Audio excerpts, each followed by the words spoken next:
I need a little elbow room. Would you please move back?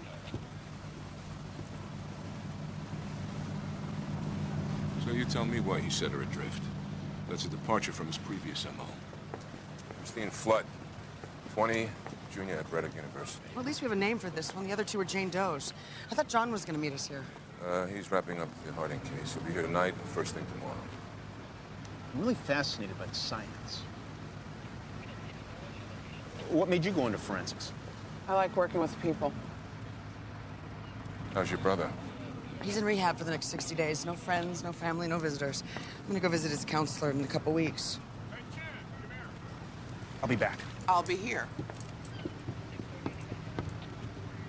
Just what I need, a groupie. He seems sweet. The two Jane Does were strangled with their own braided hair.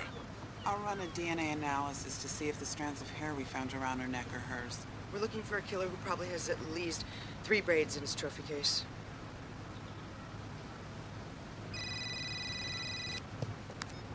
Hello? You've got to be kidding.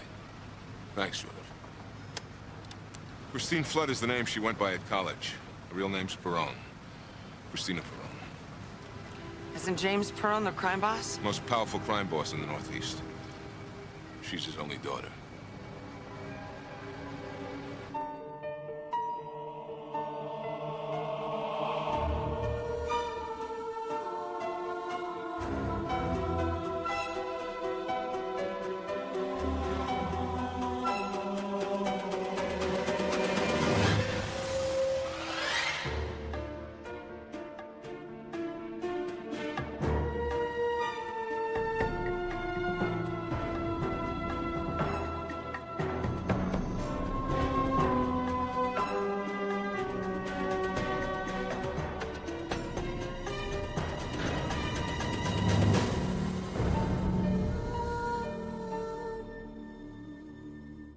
Christina Perrone had sex less than 2 hours before she died. Consensual, based on the lack of tearing and abrasion. So did one of the Jane Does. How long before we know if their partner was the same man? She was strangled with her own braid, just like the other two. You know, his choice of weapons may tell us more about him than the actual crime itself. He has a fetish. Like leather collars or spike heel shoes. This guy digs hair. It could be that at an early age, he was enticed or aroused by it. His mothers, his sisters, and nannies. Wonder if he knew that she was the daughter of a mob kingpin. We're talking about a psychological urge that he probably can't control. I mean, even if he did know who she was, it wouldn't have mattered. Oh, I have to check something in the lab. Excuse me. Bureau's been trying to nail James Perrone for 10 years. He's made monkeys out of us and a mockery out of the system. Law degree from Yale, benefactor to the ballet, and he's raped the American people to the tune of $100 million. Because through Perrone imports, he takes a cut of every piece of merchandise that enters the ports of Boston, New York, and Baltimore.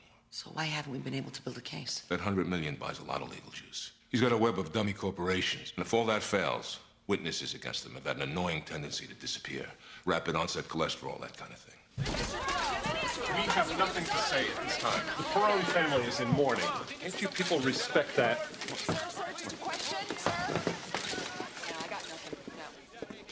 Mr. Perrone, I'm Special Agent Bailey Malone of the Violent Crimes Task Force. Sorry for your loss. We'll be assisting the local police in the investigation. I'm Brendan Robb. My client is ready to make the identification.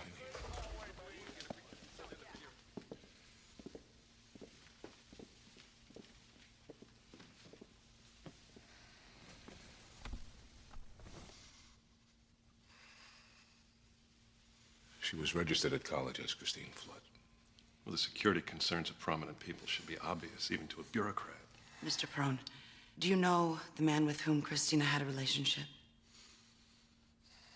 She did have a relationship. Possibly with the man that killed her. The same man that might have killed 2 other women. If you want to avoid the press... Thank you, Miss... Agent Rachel Burke. Mr. Perrone, we need to examine your daughter's personal effects, her apartment. Mr. Perrone is in no frame of mind to consider that request. We can get a warrant. Which we can subject to delay. The identity of the other victims is unknown. He just lost his daughter. He deserves the time to heal. What about the killer? Does he deserve the time to find someone else's daughter? Mr. Perrone, you have my sympathy, but you're out of your depth. We are dealing with violence that has its basis in the kind of twisted human experience you can't even begin to understand. My client... Young lady, there's nothing you can tell me about the human experience that I don't understand.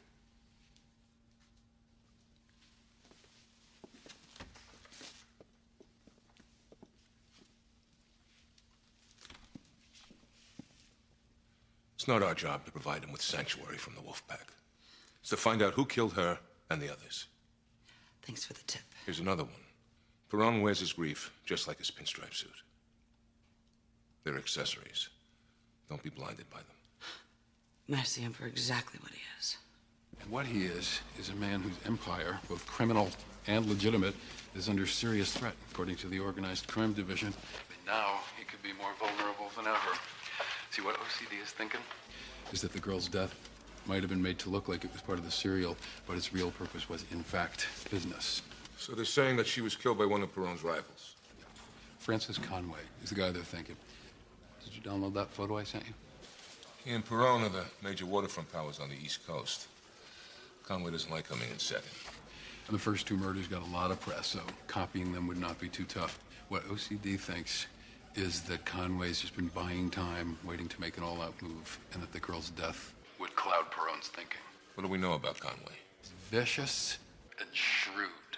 He doesn't usually get into the muscle end of the business, but OCD thinks that he would enjoy taking out Perrone's daughter personally. Also, I mean, he was born and raised in the neighborhood where her body was found. So he's smart enough to pull off a copycat killing? Let me put it this way. Yeah. He's also smart enough to stay alive if he thinks Perrone suspects him. He owns a fleet of old cars, and he uses them to decoy his whereabouts.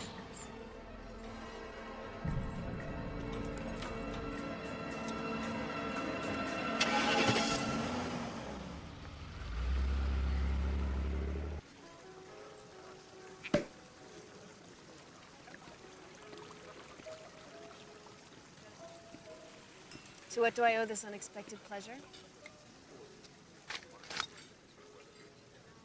To the unexpected pleasure we were having an hour ago. And to the expected pleasure we'll be having an hour from now.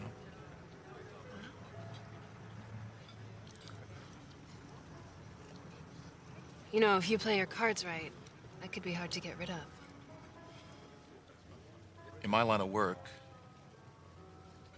the only thing you can count on is there's nothing you can count on. That's especially true when it comes to... Kate, relax, just relax. Somebody call 911. Call 911. Kate. Kate. No. No. Kate? What? Honey, what is it?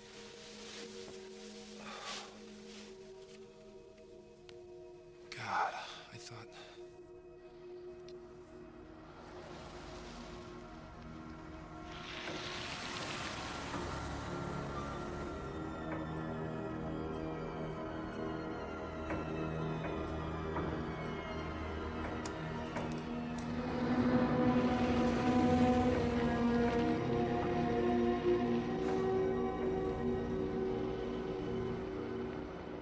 DNA analysis proves that the sex partners of Christina Perrone and Jane Doe number 2 were different men.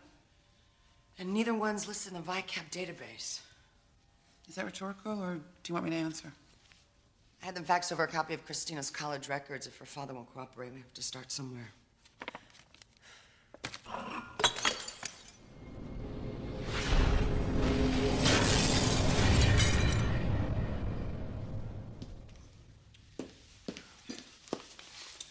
The phone rings this morning, and Morgan says since the marriage is over, why am I complicating things by continuing on with the pregnancy? I'm complicating things.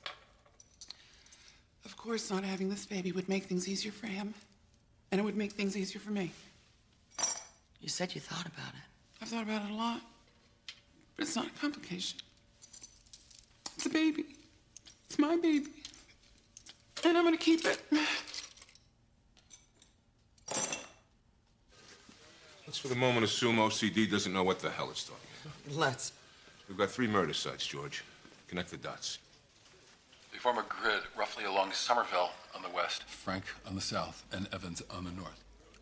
Is this where he feels comfortable, or is he revisiting the site of his abuse? What's the socioeconomic breakdown of the area? Young people, mostly. Students. Braddock University is right there, and Adams College is nearby. Maybe it has nothing to do with comfort or abuse. Maybe it's just an area in which you can find girls who wear the retro hippie look and braids. Yeah, maybe. Bailey, this is Christine Flood as a freshman. This is Christine Flood as a junior. These are not the same woman. Well, we know this is Christine Perrone. But who the hell is this? It's him. Let's go. The courier's waiting in the warehouse, Mr. Conway.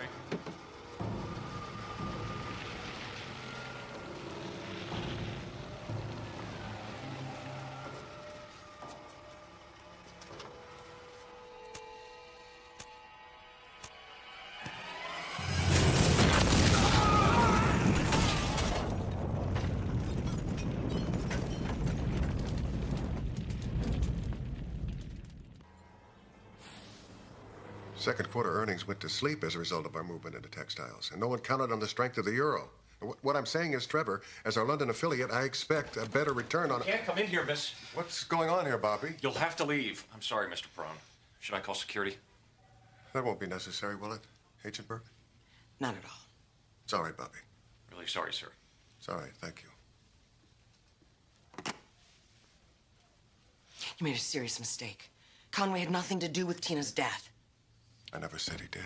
Then why are there pieces of him all over 2nd and 3rd Street? A leak in the fuel tank is what the paper said. You're wrong about something else. There's plenty I can tell you about the human experience. But first, you have to realize there's a whole world out there that doesn't give a rat's ass about you or your business. I'll see myself out. My number's in there when you're ready to talk.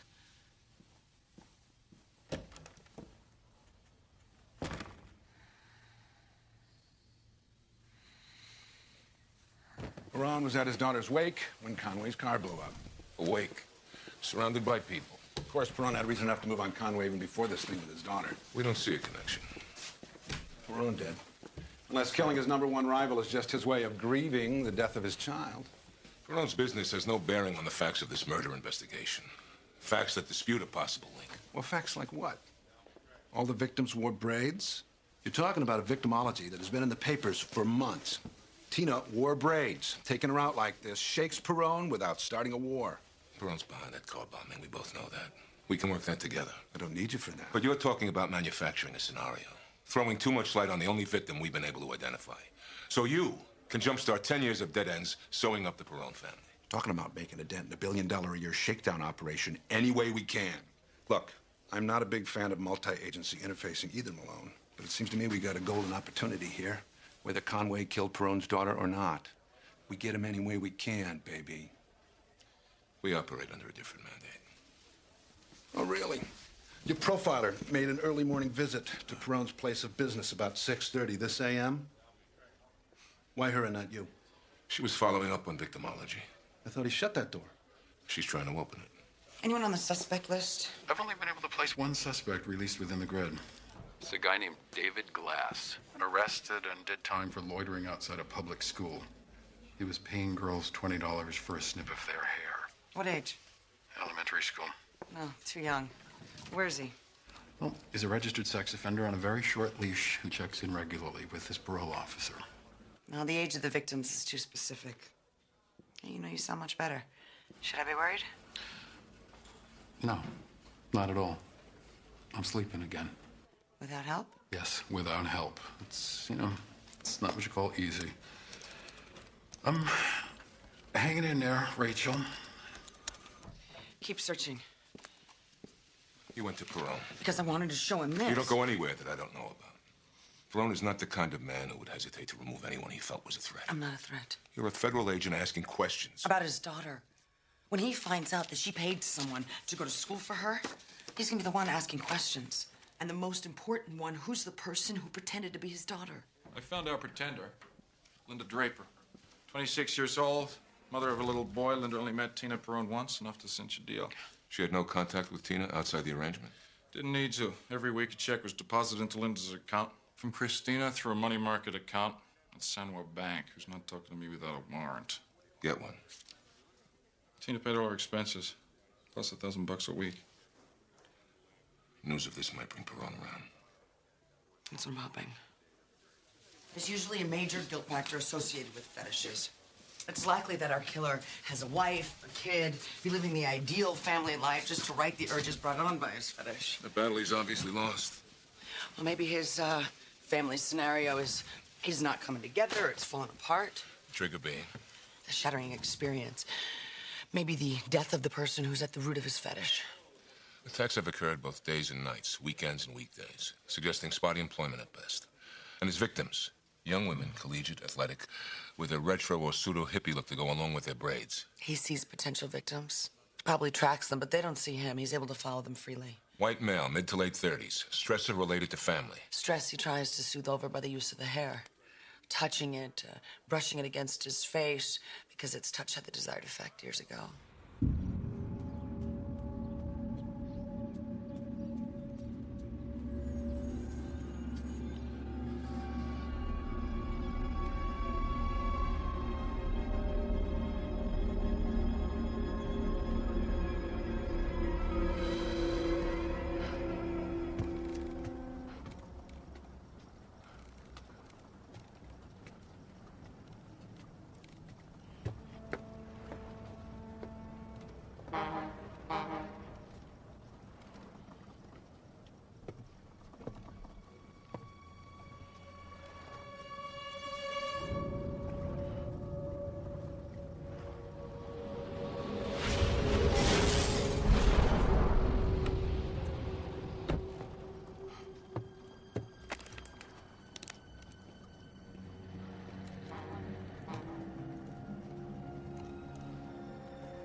I have something to show you.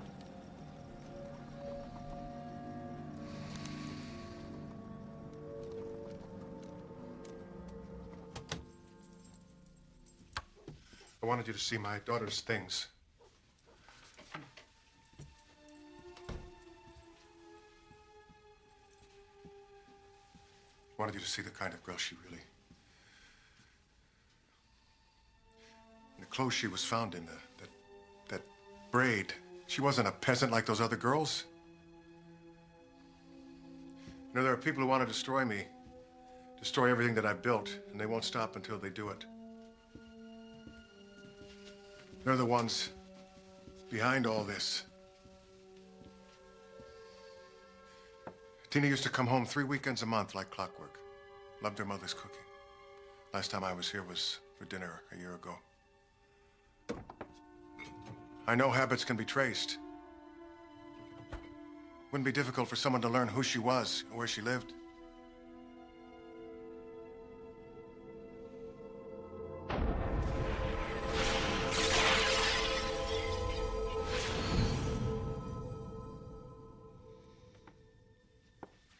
Tina was not stalked by your enemies. That's just what you want to believe because it's easier for you to accept. But you're wrong. It's not about you. Conway had a need to distract me away from business. Stop thinking with your ego. Tina's death isn't that simple. The man that killed your daughter is a demented, tortured person who didn't know it was your daughter and didn't care. Like the other victims, your daughter was just in the wrong place at the wrong time.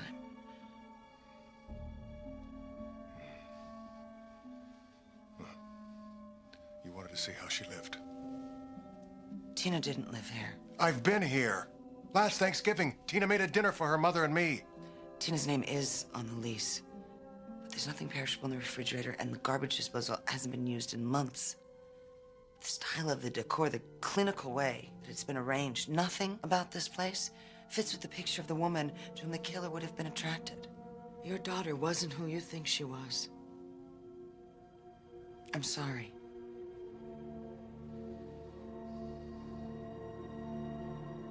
Here's what I think, if you don't mind an amateur's opinion. I hear them all the time. Oh, based on the significant loss of blood, cranial cerebral trauma was inflicted ante-mortem. Possibly by that broken beer bottle. That could have rendered her unconscious, which would have made ligature asphyxiation indicated by cyanosis relatively simple. And you're handing out tickets? I'm taking the MCAT in 3 months. I really want to be a pathologist. Well, if you need my help, call me. I will, Dr. Alvarez. Grace.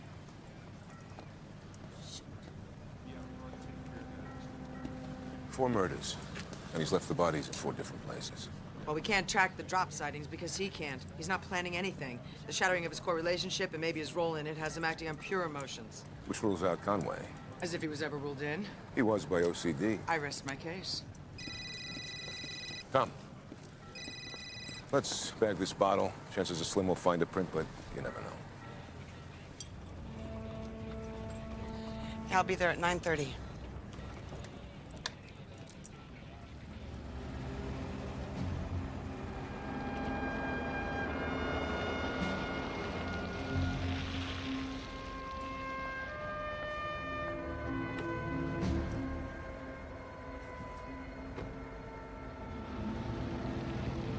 Would you like to stop for some coffee? Your favorite blend of Arabica and Costa Rican. I've switched to Kenyan. You can tell your source. Now, there are many people who would have walked in my office the way you did the other day. Or said what you said at Tina's. I'm from Buffalo. It's too cold to be subtle. You remind me of her. How?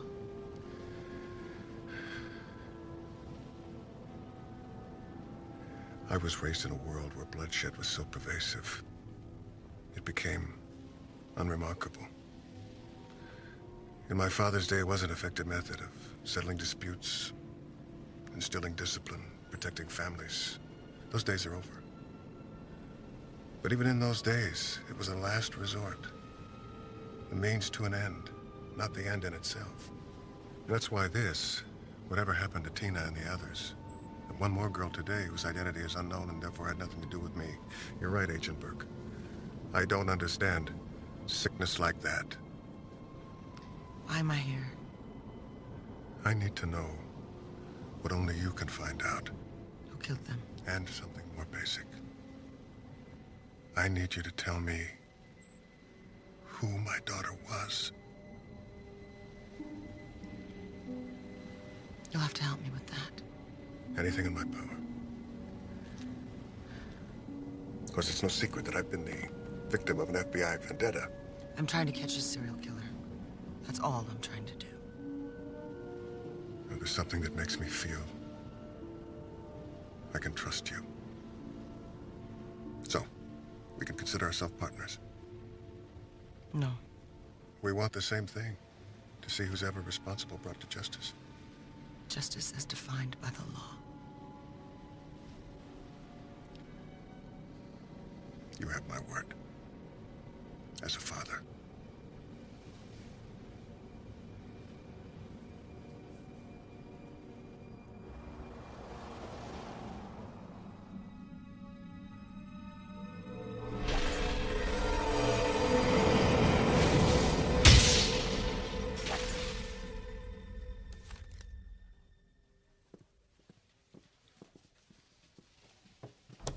Really, I think the trigger for these killings was an event that severed the killer from his family, or whatever was the foundation in his life, but something that he took part in. A separation, a divorce. George needs to cross-reference recent divorce filings with the cases of fetishism that he's already identified. First thing in the morning. And I think that Tina lived in the area in which she was killed. That apartment her father showed me was a sham. It existed solely for his benefit. And the braided retro hippie was something that she wanted to be because it's something that he didn't want her to be. Would you pour me a cup? It's late. Caffeine lulls me. 2 hours later than when you got into Perrone's limousine. Are you tailing me? You bet your tail. Rachel Burke, Joe Marks, Organized Crime Division. This has nothing to do with OCD. We live in a cross-functional world, Agent Burke. You're about to tell me something I'm really gonna hate. No, let me. Try as we might, OCD has never been able to plant a listening device close to Perrone. Try harder. Because we've never gotten anybody close enough to plant it. Now we have. I did not sign up for this. You signed up to be a law enforcement officer. I just gave him my word. That the search for Tina's killer would not become a sideshow for investigations run by OCD, Rico. And what did he give in exchange? His word. That when we do find the killer, this system, not Perrone, will deliver justice. For God's sake. He'd break his word in a heartbeat. That's what people like him do. Get your emotions out of this, Agent Burke. It's not his word that matters, Bailey. It's mine.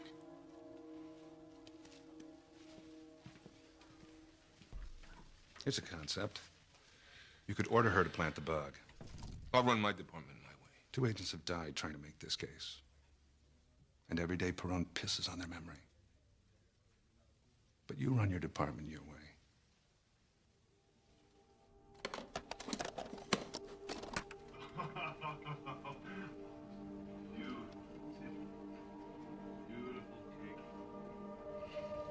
Make a wish. Big breath. You want a big piece? Little piece? I'll take one. For you. Mind my fingers? Are you still shooting this? Come on.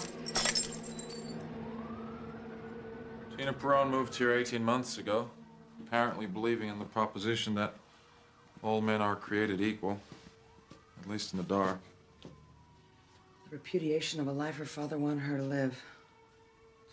But she had her own dreams to follow. What?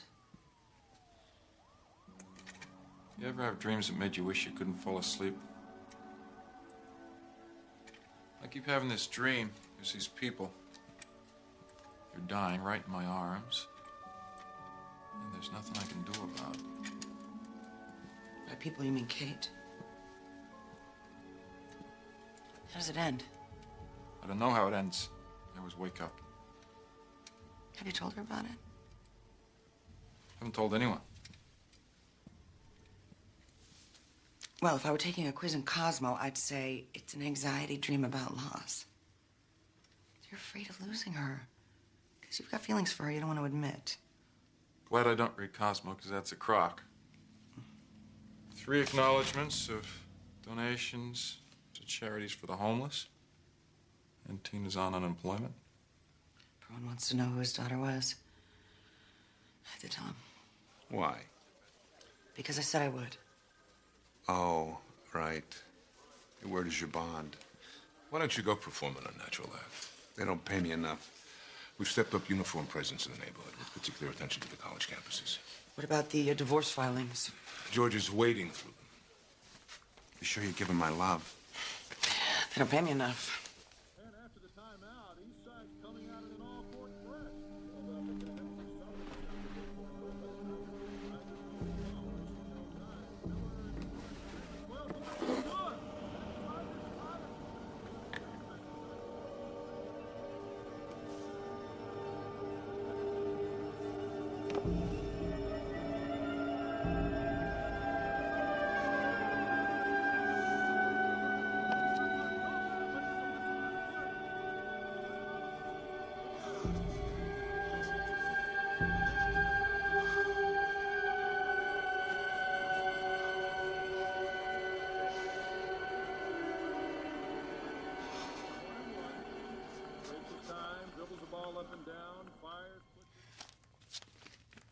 This is when she was a brownie. 12 merit badges. We went river rafting. I'd never pitched a tent before in my life. She taught me. She'd been practicing for a week out in the backyard. First communion. She was named after my mother, you know. Her first school play. She was a cranberry who danced. Mr. Perrone. High school valedictorian. Daughter of Mary at St. Bernardine's. That's the kind of a girl Tina was. Look for yourself. I was so proud of her. She was proud of me. She looked forward to the day when she'd give me grandchildren.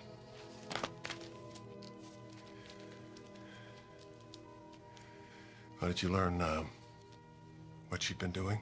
How he might have found her?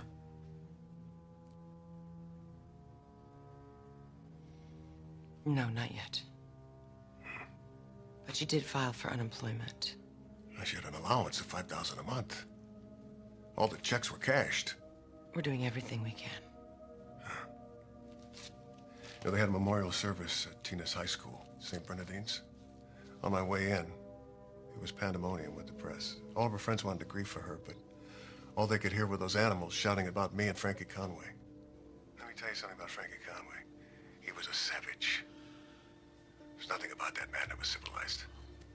You know, he approached me once, and he tried to convince me that there was some business to be done between us, some insane scheme about hijacking some cargo ships from South Korea out to sea like pirates. Keep talking, Jimmy. Come on. 20, 30 people on these ships. He thinks nothing of dumping them in the ocean. That's what Francis Conway is, an animal. No regard for human life. Putting distance between me and that man was a necessity. Say it, baby. Say it. If there had been business that we could have done, I wouldn't have done it. The man was a liability. I have too many people watching me, even in grief. Now, yesterday, I was trying to bury my child. Intruding eyes everywhere. Helicopters up above. Men watching my wife crying through a telephoto lens. Agents with their earpieces listening to the crying. To the grief of all those who had come to pay their respects. The OCD would stop at nothing to entrap me.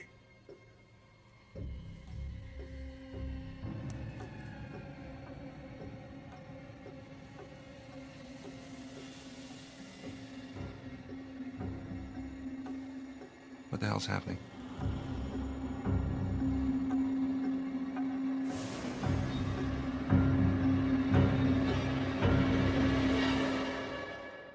We've given 10 years to this investigation. Oh, wait, so that justifies you planting a bug on me and not telling me? Watch your tone of voice, Agent Burke. Just who the hell do you think you're talking How to? could you The idiot who could have gotten her killed. We got a case to pursue here, Malone. At the risk of a life. Bailey, no, don't. We had Perrone. He was that close to admitting his connection to Conway. Then why didn't he? Because she stopped him. If she did, it was out of concern for her personal safety. No, it wasn't. He wouldn't have hurt me. I'm going to file obstruction charges against you. And then you can tell the inspectors and the widows of 2 agents why your word is more important than their lives. Hey, if he does file, personal safety was the motive. I'll testify to it. Yo, I won't. Your word is your word. To the inspection staff or to James Perrone. I believed that once. I grew up.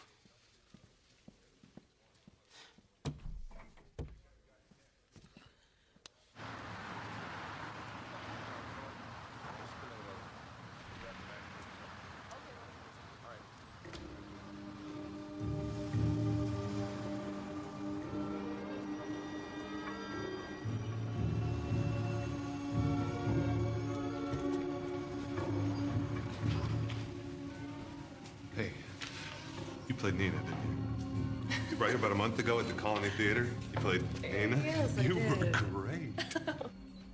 I've got 3 people who satisfy your criteria. Impending divorce, recently unemployed, maxed out credit cards to transient housing. We got Edward Herron, David Green, and Thomas Barber. Green's not a priority. All the victims were white. Okay, there goes Green. What about their wives and families?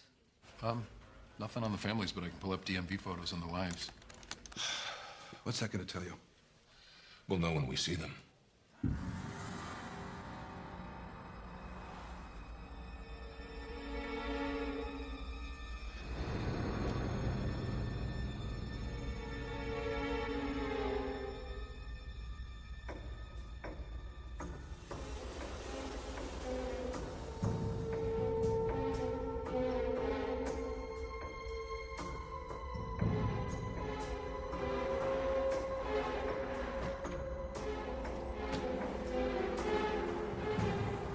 Natalie Herron. I go with her. Why? Short hair. She could never have her hair in braids, but she could. If the murders are driven by his fetish, he'd never let her put her hair in braids. It'd be a constant reminder of memories that haunt him. Stand by. George, get us a location on Edward Herron.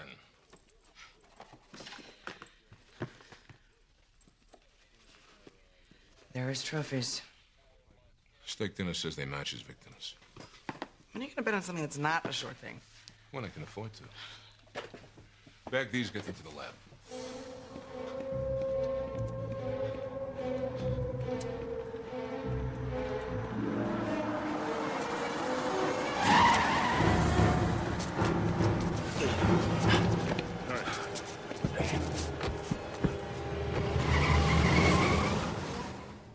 Alienation of affections.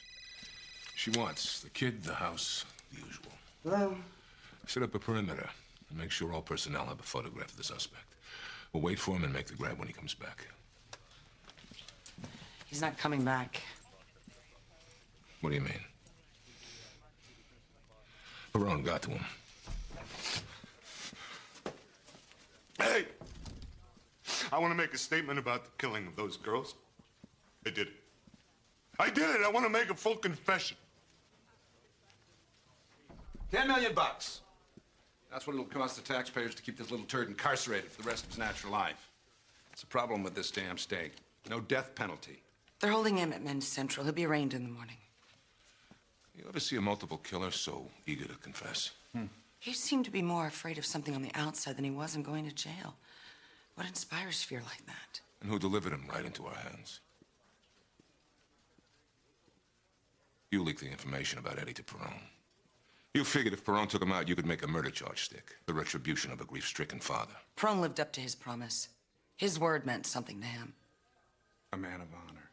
Who would have thought? That was your plan, wasn't it? Oh, I'm just an old flatfoot. A plan like that's much too clever for me. There's nothing in Eddie's statement about why. Why the braids? What was the source of his fetish? Who gives a damn? Your man's nothing. Strictly small potatoes. Our man is in jail. I'm still filing obstruction charges against her. Well, just for the record. Do it. And I'll file conspiracy charges against you for leaking the information to Perrone. You can't prove it. Maybe not, but it'll keep you knee-deep in lawyers till your pension comes up. Malone.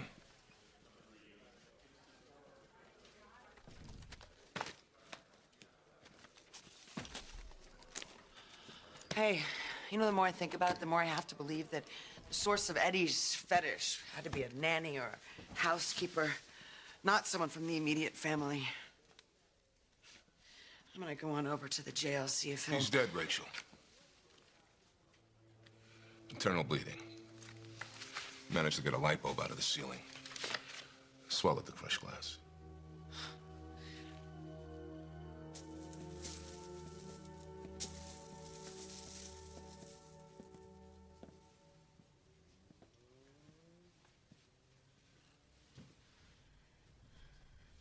What is this place? How many guards did you have to pay to get to him? I don't know what you're talking about. Eddie Heron couldn't commit suicide. Not that way. Justice as defined by the law.